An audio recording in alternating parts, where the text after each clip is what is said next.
கந்தன் திருநீரணிந்தால் கண்டபிடி ஓடிவிடும்.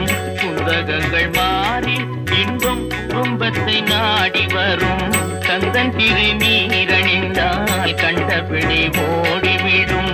குந்தகங்கள் மாறி இன்பம் குடும்பத்தை நாடி வரும். கந்தன் திருநீர்